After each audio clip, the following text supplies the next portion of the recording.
হঠাৎ দুর্যোগের কারণে জলপাইগুড়ির তিস্তাপাড়ে ব্যাপক ক্ষতি। সমস্যায় বহু কৃষক। বেশিরভাগ কৃষকই দিন যাপন করেন তিস্তার চরে কৃষিকাজ করে। তিস্তার চরে সারা বছর ধরেই চলে কৃষিকাজ। জলপাইগুড়ি শহরের গা ঘেঁষে বয়ে যাওয়া তিস্তা নদীর চর এলাকার উৎপাদিত ফসল চাহিদা মেটায় জলপাইগুড়ি সহ উত্তরের অন্যান্য জেলায়।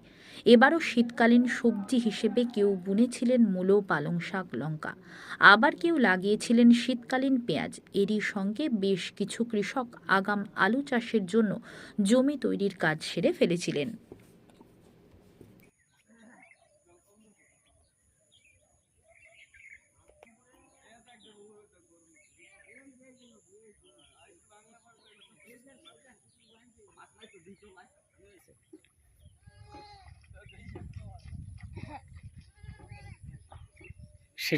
তো ভালোই ছিল বলছি হ্যাঁ চরে এবার প্রচুর সবজি চাষ হলো কিন্তু ওই বলছি যে এই যে তিস্তার এটা কোন এলাকা আর এখানে কৃষির কি সমস্যা এখন? কৃষির সমস্যা হয়েছে এটা সারদাপল্লী জলপাইগুড়ি সদর ব্লক।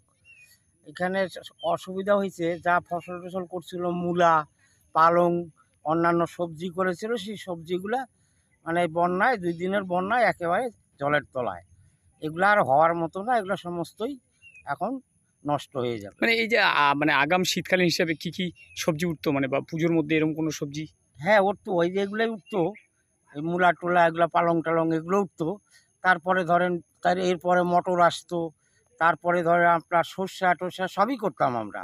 কিন্তু এখন তো আর যা অবস্থা হলো তাতে ধরেন পূজার পর ছাড়া আর কোনো কিছু সেটাও পিছিয়ে গেল।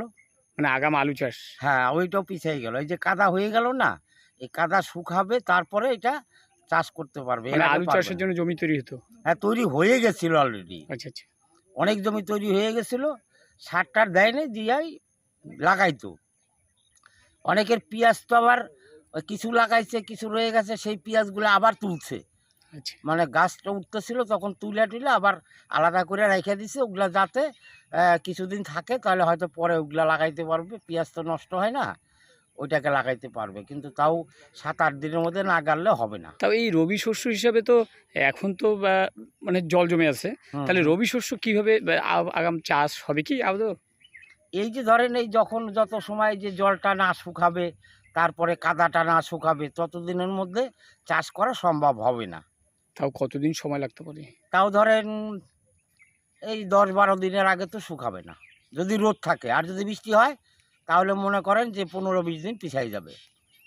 তাহলে এবার কি মনে হচ্ছে যে শীতকালীন একটা সবজি যেখানে তিস্তার চর থেকে প্রচুর আবাদ হতো এই বিস্তীর্ণ এলাকা জুড়ে, সেক্ষেত্রে এরকম একটা দুর্যোগ সময় মানে এখন এই শীতকালীন ফসলটা কি মানে খুব কম ফলন হবে, তাই তো? না এটা এখনও ঠিক বোঝা যাবে না। শীতটা যদি ঠিক মতো ঠান্ডাটা পড়ে তাহলে ধরেন পরবর্তীতে এই গাছগুলো লাগাইলে আর এটা ঠিক মতো চাষটা করতে পারলে আবার ওই পুনরায় ওই রকমই হবে, কিন্তু অন্তত ধরেন মাস দেড়েক পরে উঠবে মালটা। এখন কোনো সবজি কি আছে চরে?